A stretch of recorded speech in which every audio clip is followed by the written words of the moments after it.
What is going on, beautiful people? Welcome to another episode of Mornings with Lee Hammock, your favorite. You can have a favorite self aware narcissist. Today, we're going to be talking about, do narcissists do it consciously? Are they conscious of their actions? Are they doing it on purpose, for lack of a better word, for lack of a better term or phrase and whatnot? Are they doing this kind of craziness? They're doing the toxicity, the abusive behaviors, the lying, the gaslighting, the manipulation. Are they doing this stuff consciously? Are they aware of it? You know, that's what we're going to be talking about this morning. But today, before we hop into today's episode, make sure you check out my kids' book on Amazon. It's called Remember It's Not Your Fault. Check it out on Amazon. It's available right now to help you talk to your kids about narcissistic relationships, telling them the truth, setting boundaries, and all of the other good stuff, bad stuff. But yes, y'all, are they doing it on purpose? So as a diagnosed narcissist, you know that I have a very unique perspective. And like, yes, I just left the gym. I do these morning stuff. Like, y'all bear with me. But yes, narcissistic people, are they conscious? Are they aware of what they're doing? And the answer is going to be sometimes. Lee, that was anticlimactic as hell. I'm leaving right now. You lied to me. You manipulated me. Were you conscious of your manipulation right there, Lee? Did you know you were going to manipulate me right there? Did you know it? Tell me. um, but yeah, so to answer your question, y'all, it really does depend. There are a lot of narcissistic people that are absolutely conscious of what they are doing. Right. They absolutely know what they are doing. They know it. They do it on purpose. They are intentional with their actions. That's just the fact of the matter. There are a lot that are intentional about their actions, about what they're doing, about how they're going about doing things. What are they saying? There are a ton of narcissists that are out there just like that. That get, and some of them, just be realistic, enjoy being toxic. Some of them, just being realistic, love it. They love it. They love this type of stuff. They love exhibiting these behaviors. They love it. You see what I'm saying? This is exactly what they love to do. They play games. They love playing games. They love doing the manipulative behaviors. They love it. They cannot get enough of it, right? What happens is, in these situations, is that narcissistic people, like, there's something wrong with that. I'm not saying there's something wrong with every narcissist, right? But there are a lot of narcissistic people that have something going on mentally where they might be a little bit on the pathway of being sociopathic or psychopathic, right? There are a lot of narcissistic people like that. And what happens is their minds are twisted and they suffer from chronic boredom. So they start messing with you. They start antagonizing you. They start being abusive to you on purpose. They start doing a lot of different things to hurt you, a lot of different things to manipulate you, a lot of different things to cause you pain and cause you pain and suffering and whatnot. There are a ton of narcissists that do that type of stuff, right? And so when you're dealing with this type of behaviors, when you're dealing with the manipulation, the toxicity, and all the other stuff, that's what happens. You know, they're going to keep doing this type of stuff. There are a lot of narcissists out there that are absolutely aware of what they're doing. They're conscious of it. They're doing it on purpose. They know that they are doing you wrong. They know that they are lying to you. They know that they're being manipulative. They know that cheating is bad. They know the difference between right and wrong. They absolutely do. A lot of them are going to lack the impulse control to stop it. You know, to not do so, to stop it, even though they know it's bad. It's damn near like an addiction, and you can't stop it. Like something takes over you. You cannot stop it. Like it just feels like you're pulled to being bad. You know what? I know what people are going to say when I say that. Lee, I'm gonna hold your hand when I tell you this. That sounds like a demon. That's the devil right there. That's the devil. That's the spirit you just commit. You said it. That's the spirit. That's a spirit. That's a demonic spirit. You need to lower it. You need to lower it. You know, because a lot of people think it sounds like a demonic possession or whatever, but it really is a mental thing, right? So that what happens, like you get taken, like really it does feel like a part of your mind takes over and you become the co-pilot to your own actions, to your own mind. You're there, you're watching it happen. You just can't stop it. You know, even when it's some lying, even when it's gaslighting, even when it's manipulation, even when it's just a bold faced lie, even when that person has proof that you've done wrong, even when it doesn't matter. It's like you're a co-pilot. Like this insidious scheme is coming together. Like you see it, you are aware of it. You just cannot stop the lie. And that does happen to quite a few people that fall into this dynamic, that fall into this mentality, that fall into this mindset. It does happen to so many people, right? Um, and it sucks.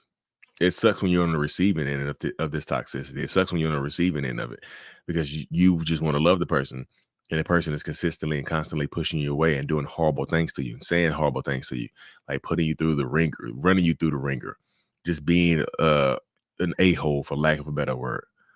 So they absolutely do know it, and it's just like they can't stop it. And this is not me trying to make an excuse. So don't just hear me say they can't stop it. They know it, but they just can't stop it, like an addiction. Don't let that sentence right there be the reason you stay or go back into a toxic relationship. Don't let it make, I feel bad for them now, Lee. Don't let, I feel so bad for them now. I didn't know. I thought they couldn't, I thought they could control it and they were doing it on purpose to hurt me. Some of them can't control it. Oh my goodness, my partner maybe. No, no. Whether they can control it or not, do you want to go back into the toxicity to give that a whirl? That means they can't stop it. And they don't. Some of them don't want to stop it. Let's be real. Let's be real. I told you that some of them are doing it on purpose and they can't stop it. But there are some people who do it on purpose and they can stop it. They just don't want to because it's getting their needs met. It's fulfilling that duper's delight. They like getting away with things. They like watching a plan come together. So some of them are being intentionally manipulative and hurting your feelings and doing this stuff. They know that exchanging numbers with somebody online is wrong. They know meeting up with somebody behind your back is wrong. They know sleeping with somebody else behind your back. They know it's wrong. They could stop that. There's no magical force that's making them go or sleep with somebody else. There's no magical force that's going to make me float up like this. I'm gonna float up and go cheat on my wife. There's no force that's going to make me do that. That's a choice. You see what I'm saying? There's like, oh, I woke up and I don't know what happened, babe. I just woke up and I was just clapping some cheeks. I don't know what happened. I just can't control it. What? Huh?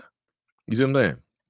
So there are some of them out there that are actually absolutely conscious of their behaviors and their actions, and they don't care to change it because whatever needs they have, those needs are being met through these toxic, lying, manipulative behaviors. But on the flip side of things, there are some narcissists out there, y'all, who don't know, who are not conscious of their behaviors. Like they're conscious. I would say this: there's times in my life where I was conscious of my actions and my behaviors, but I just didn't know why the hell I was doing it. You know what I mean? I was conscious of it, but I didn't know my effect on other people. Like not just the effect cheating is going to have, right? Of course, but like you didn't know the effect that doing other things would have on people. That I was just doing them because I wanted to do them. I didn't realize the negative effect it would have on other people. But when other people discovered it, when other people discovered the manipulation or the plan or whatever, it affected me in such a bad way. It sucked so bad. You know, it hit me, a lot of shame hit me and whatnot. But like just because shame hits me doesn't mean I'm going to take accountability and change my behaviors or change my actions or anything like that, right? Just because shame hits me does not mean anything's going to change. That shame is shame. It's going to be there regardless. A lot of narcissists carry shame around with them all the time. It doesn't mean that they're going to change any type of behavior, any type of action. So although there was part of me that was not consciously aware of what I was doing, like I knew the difference between right and wrong. And it doesn't even if I got caught up, it does not mean that my behaviors were going to change, right? I just happened to be in therapy for so long, and its therapy has helped change my life and change my perspective and change my just change the way my mind has worked over the last.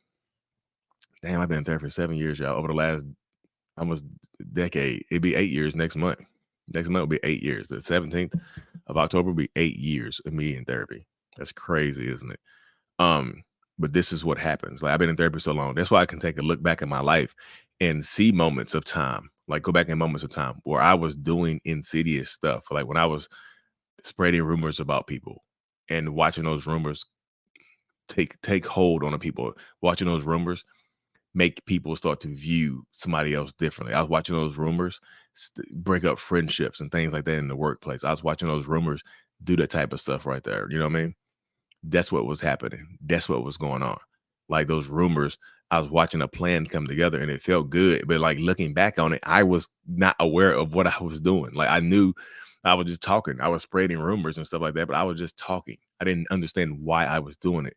So that I was conscious of, aware that I was spreading rumors, but I didn't know the plan behind it. I didn't know the insidious plan that was coming together, because there was a part of me that kind of like blocked it out, that backed away from it. You know, it just didn't want to see it happen in that way. So some narcissistic people are consciously aware of it, while others might not be, y'all. But it still does not give them an excuse to treat you a certain type of way, to do certain behaviors. Again, y'all, and just because they're not aware of it, well, I'll say this. Just because they're not aware of it does not mean you need to give them another chance. It does not mean that you need to forgive them and hopefully they can. Well, Lee, what if I make them aware of it? You think they'll change? Most people are still going to do the same type of thing. They're just going to deny the behavior, and they're not going to go to therapy, commit to therapy for a decade and go work on themselves. They're not going to do that, because why would they? If all of their needs are being met, it's very highly unlikely that they're going to change a behavior that is absolutely serving them. People are not going to change behaviors that they feel like they're getting some type of direct benefit from. You know, that doesn't happen. So it just does take work, time, effort, and energy to continue to move forward, to continue to power through certain situations, and continue to, you know, allow yourself a healing grace and whatnot. Yeah. So if you're dealing with a narcissist or toxic person, some of them are absolutely aware of it, while others might not be totally aware of it. They know the difference between right and wrong, and some of them might have something else going on that is deeper and darker, and they have these insidious plans to hurt you and put you through pain and to make you feel a certain type of way. But anyways, y'all, thank y'all for tuning into another video. I appreciate y'all vibing with me.